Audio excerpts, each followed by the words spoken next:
सुनो, तुम घोर पापी हो या पुण्यात्मा हो, पहली बात तुम्हें आज से चिंता छोड़ देनी। ये हम नहीं, श्रीपाद प्रबोधानंद जी महाराज कह रहे हैं। जो परम गूढ़ तत्व ब्रह्म तत्व का बोध प्राप्त किए हैं और उससे भी आगे गूढ़ तत्व प्रेम उसको प्राप्त किए हुए हैं, बड़े अद्भुत महापुरुष जो ज्ञान की चरम सीमा और प्रेम की चरम सीमा दोनों को छू रहे हैं। वो कह रहे हैं पुण्यात्मा या पापात्मा दो ही होते हैं। तुम कोई भी हो, चिंता छोड़ो। पापात्मा पुण्यवान वा, ध्यान दोगे तो निश्चिंत निर्भय निशोक हो जाओगे। ये साधना और श्रवण दोनों में अंतर है। श्रवण से जो श्री कृष्ण प्रेम प्राप्त होता है वो साधना से नहीं होता। साधना मथुरा के ब्राह्मण कर रहे हैं और श्रवण मथुरा के ब्राह्मणों की पत्नियां कर रही है। भगवत साक्षात्कार उनकी पत्नियों को होता है, अपराध बनता है उनसे। अवहेलना कर देते हैं श्री भगवान के सखाओं की, भगवान की आज्ञा की। बहुत ध्यान से समझना है। ये जो श्लोक है निहाल कर देने वाला है। आप इन्हीं में से कोई होंगे। पापात्मा पुण्यवान वा, प्रशरद अपयशाह कीर्तिमान वा। तुम्हारा बहुत यश है या बहुत निंदा हो रही है, बहुत पापी हो या पुण्यात्मा हो। महादुष्प्राप ग्रासोथ सम्राट समजड़मति सर्व विद्या निधिर्वा। तुम बहुत दरिद्र हो या बड़े वैभवशाली सम्राट हो। बहुत सुंदर बात कहे। तुम जड़मती मूर्ख हो या बहुत विद्या विशारद विद्वान हो। तुम कोई भी हो, चिंता छोड़ो। यह को पिस्या सखे, हे मित्र तुम कोई भी हो। नो गणे कथम पीक्षस्व वृंदावनम तच्छिंद छिंद स्वपासान गुरु निगम गिरास्वी मोहैक सिद्धान। आहा, तुम पापी हो पुण्यात्मा हो, तुम दरिद्र हो या बड़े सम्राट हो, कीर्तिमान हो या तुम्हारी निंदा हो रही है, तुम जड़मती हो या बहुत विद्वान शास्त्र विशारद हो। अब चिंता मत करो। तुम्हें यदि वृंदावन धाम आने को मिल गया है और तुम्हें शास्त्र के अनुसार चलने वाले रसिक सदगुरुदेव की शरणागति मिल गई है, तो छिंद छिंद स्वापाशान, अब तुम्हारे जितने बंधन हैं सब छिन्न भिन्न हो जाएंगे, नष्ट हो जाएंगे। यहां साधन शब्द का प्रयोग नहीं किया। क्यों? क्योंकि साधन असाधनों को मिटाने के लिए जन्म जन्म रगड़ करनी पड़ती है। भगवान आद्य गुरु शंकराचार्य जी ने कहा है कि 1000 जन्म साधना के बाद मुमुक्षता प्रकट होती है।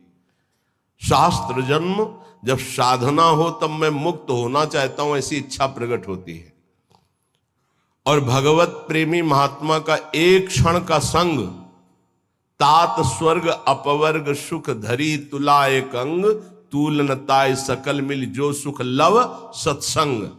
अगर रसिक संत का संग मिल जाए तो मुमुक्षता नहीं, मोक्ष सुख भी एक पलड़े में रखा जाए, एक पलड़े में सत्संग का सुख, तो बोले मोक्ष हल्का हो जाता है। क्योंकि सत्संग से सीधे प्रेम की प्राप्ति होती है, आत्मरति प्रभुरति। रसिक महापुरुष का हृदय हर समय आनंद की उफान में रहता है। जब आनंद की कमी होती तो दूसरों से सुख लेने की वासना जागृत होती है। जब आनंद की उफान होती तो दूसरों को सुख देने की भावना जागृत होती, जिसे तत्सुख भाव कहते हैं। ये रसिकों में सिद्ध है। ये तत्सुख भाव, सुख देवे को चाव चित, सबसो हित निष्काम, या सुधर्म हरिवंश को नाम गिरा विश्राम। जो निरंतर नाम और वाणी में रत हैं, ऐसे रसिकों के हृदय में करुणा आनंद की उफान आती रहती है। तो कोई चाहे जितना पतित हो या पुण्यात्मा हो, दरिद्र हो या महाराजा हो, विद्वान हो या मूर्ख हो, सबको परम प्रेम प्रदान करने की सामर्थ्य रसिक सदगुरुदेव के चरणों में है। तो जो अपने मोह का छेदन कराना चाहता है, वो गुरुदेव के चरणों का आश्रय लेकर उनकी आज्ञा के अनुसार चले। गुरुदेव कैसे? बोले गुरु निगम गिरास, जो शास्त्र मर्यादा से सिद्ध हुए हैं। मनमानी आचरण करने वाला, शास्त्र विरुद्ध आचरण करने वाला साधक नहीं होता, फिर सिद्ध कैसे हो सकता है? सिद्धों में कुछ दिव्यताएं होती हैं जो समझ के परे होती हैं। वो हमारी मानुषिक बुद्धि नहीं है।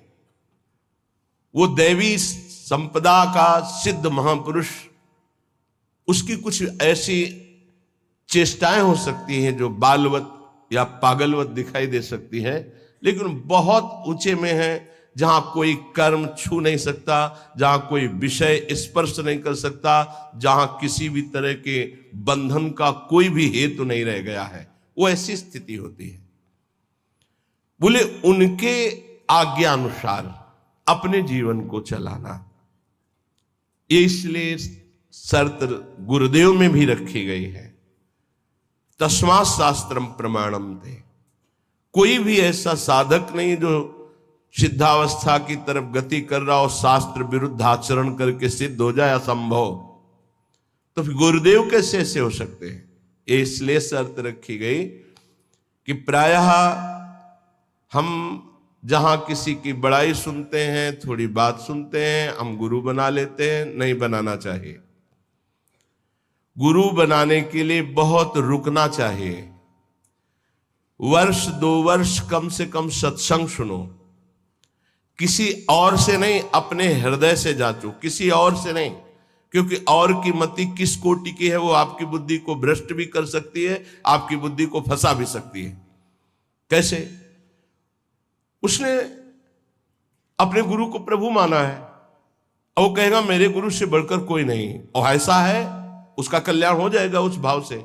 लेकिन आप बौद्धिक स्तर के तर्क भी करने वाले हैं, तो आप अपनी बुद्धि से गुरु को पहचानिए। कोई कह रहा है कि पाखंड है, ये उसकी बुद्धि का है, आप अपनी बुद्धि से निर्णय कीजिए। किसी की श्रद्धा और किसी की अश्रद्धा से अपने हृदय में कोई फर्क नहीं पड़ना चाहिए। स्वयं निर्णय करना चाहिए भगवान को साक्षी करके कि हे प्रभु सच्चिदानंद, आप मेरे हृदय को जानते हैं और सामने बैठे हुए हृदय को जानते हैं। तो नाथ, मेरे सदगुरुदेव के रूप में आप कहाँ हैं, कौन हैं, मुझे परिचय दीजिए, तो प्रभु आपका संबंध करा देंगे। अभी एकांतिक में एक भक्त ने प्रश्न किया, बोले आपके प्रवचन सुनते हैं तो एकदम विरुद्ध गुरुजी के वचन लगते हैं, गुरुजी के वचन जब सुनते हैं तो आपके विरुद्ध लगते हैं। तो हम कहा निर्णय करो आप कि किसके वचन सत्य हैं। तो बोले जब इधर का सत्संग हम सुनते हैं तो लगता है नहीं, जीवन का लक्ष्य भगवत प्राप्ति, तो गुरु पे अश्रद्धा होती है, मुझे क्या करना चाहिए। साधक फंस जाता है। उसको लगता है, वो खुद बोला, मुझको लगता है यदि मैं शास्त्र विरुद्ध चलता हूं तो जीवन बर्बाद होता है गुरु की बात मान के, और यदि आपकी बात मानता हूं तो गुरु का अपराध लगता है, क्या करूं। नहीं, डरने की जरूरत नहीं। गुरु बलि तजेऊ कंत ब्रज बनितन, भे मुद मंगलकारी। गोस्वामी तुलसीदास जी बड़े सिद्ध महापुरुष हैं। भे मुद मंगल का, वो स्वयं मंगल नहीं, दूसरों का मंगल करने वाले बन गए। भगवत प्राप्ति नहीं तो जीवन का लक्ष्य क्या है? क्या लक्ष्य है? केवल विविध प्रकार के भोग विलासता पूर्ण इस संसार को सत्य मानकर भोगना, नहीं नहीं नहीं, बिल्कुल भुलावा, बिल्कुल भुलावा। हमें भूल भुलैया में नहीं फंसना। कभी कभी माया के पार्षद भगवान के पार्षद का रूप रख करके आते हैं, हमें ठग करके भूल भुलैया में लगा देते हैं। नहीं, सदगुरु भगवान श्री कृष्णचंद्र जो हैं, हम उनसे प्रार्थना करें कि यदि प्रगट में गुरुदेव की जरूरत है तो आप मुझे बताओ कहां प्रकाशित हो, या तो उनसे मुझे मिला दो या उनको मेरे पास भेज दो। यदि जरूरत है तो आप ये व्यवस्था करो, मैं तो आपको गुरु मानता हूं, बस निहाल हो जाओगे। हमारी बात मान लो। श्रीपाद कह रहे हैं, रसिक सदगुरुदेव के चरणों का आश्रय लेकर स्वयं मोहिक सिद्धांत, अपने मोह का नाश कर दो, देह की प्रियता, देह के रिश्ते नातों का, तो सिद्धांत तुम्हारे अंदर सिद्धावस्था आ जाएगी। सिद्धावस्था प्रिया प्रीतम के प्रेम रस में डूबना। ये तो बताया शरणागति का श्लोक। आप पापात्मा हो, पुण्यात्मा हो, दरिद्र हो, राजा हो, विद्वान हो, मूर्ख हो, कोई भी हो, निश्चित तुम्हें भगवत प्राप्ति हो जाएगी यदि वृंदावन में विराजमान रसिक सिद्ध संत का आश्रय ले लो, गुरुदेव का। पर गुरुदेव का आश्रय कैसे ले लो? बोले स्वी मोहिक सिद्धांत। मोह आश्रय में बाधा पहुंचा देता है। शरीर का मोह, परिवार का मोह, नाना प्रकार के भोगों का मोह। मोह गए बिनु राम प्रद होई न दृढ़ अनुराग। तो मोह अगर है तो गुरुदेव के चरणों में निष्ठा पूर्वक आप टिक नहीं पाएंगे, वो आपको हटा देगा। और अगर गुरुदेव की निष्ठा में टिक गए तो मोह का नाश हो जाएगा। मोह मूल बहुशूल पद, त्यागो तम अभिमान। जब तक मोह है तो संसार चक्र बना हुआ है। मोह का नाश हुआ, संसार चक्र नष्ट हुआ। अब वृंदावन की रहनी बता रहे। पहले श्लोक में शरणागति बताई, अब कह रहे कंथा कौपीन वासस तरुतल पतितै क्लिप्त वृत्ति फलाद्यै कुर्वन्न व्यर्थ वार्ताम कथमपि न वृथा चेष्टया कालयापि त्यक्त्वा सर्वाभिमानम प्रतिग्रह मटनम तुच्छ भैक्षाय कुर्वन् वृंदारण्ये निवत्स्याम्य समनुसरन् राधिकैकात्मलोकान्। कौपीनवंता खलु भाग्यवंता। बड़ा भाग्यशाली होता है जो लंगोटी वाला होता है, कोई खिलवाड़ नहीं। आद्य गुरु भगवान शंकराचार्य जी का एक कौपीन का स्तोत्र है, कौपीनवंता खलु भाग्यवंता। नरसिंह मेहता का काछ वाछ मन निश्चल राखे धनी धन जननी तेरी रे। लंगोटी का पक्का, जबान का पक्का, मन का पक्का। तो बोले भड़ नरसैया दर्शन पावा। हमारे बड़े भाग्य जो मैं ऐसे संत के दर्शन पाऊं जो लंगोटी का पक्का, जबान का पक्का और मन का पक्का। कंथा कौपीन वासास कौपीनवंता खलु भाग्यवंता। लंगोटी का तात्पर्य होता है जितेंद्रिय। आजीवन भगवत आराधन में अपने जीवन को समर्पित करके एकमात्र परमानंदमय सुख का भोक्ता, किंचन मात्र कहीं कि किसी इंद्रिय का भोक्ता नहीं। वासास परिग्रह रहित वस्त्र। साधु का जो वस्त्र है वो परिग्रह रहित होना चाहिए। परिग्रह जिस पर किसी का अधिकार नहीं। वो हरिराम व्यास जी ने कहा घूरे में से बीन चिनगटा रक्षा कीजिए सीतिन। चलो वैसा नहीं तो जो गुरु प्रदत्त वस्त्र हैं या जो स्वाभाविक सहज में जैसे बन जाए। याचना की वस्त्र के लिए कहीं आज्ञा नहीं है। केवल याचना भिक्षा के लिए है, अन्य याचना नहीं है। तो ठीक है, नहीं है तो कोई बात नहीं। जब हमने अपने जीवन को प्रभु के चरणों में सौंप दिया तो अब हमको इस शरीर की इज्जत की परवाह नहीं। शरीर का कोई, ये तो प्रभु को समर्पित वस्तु है, वो जैसे रखें। जैसे प्रभु हमें रखे। हमारी याचना नहीं होनी चाहिए। तो अयाचक वृत्ति से यदि कोई हमको दे दे तो भी हम कम पैसे वाली चीज से अपना गुजारा करना सीखें। शरीर स्वस्थ हो, साधन पथ में हम चल रहे हैं, तो कोशिश करें कि कम पैसे वाला कपड़ा हमारा हो, कम पैसे से हमारा पेट भर जाए, कम पैसा हमारी दिनचर्या में लगे। ये जीवन भर इसका निर्वाह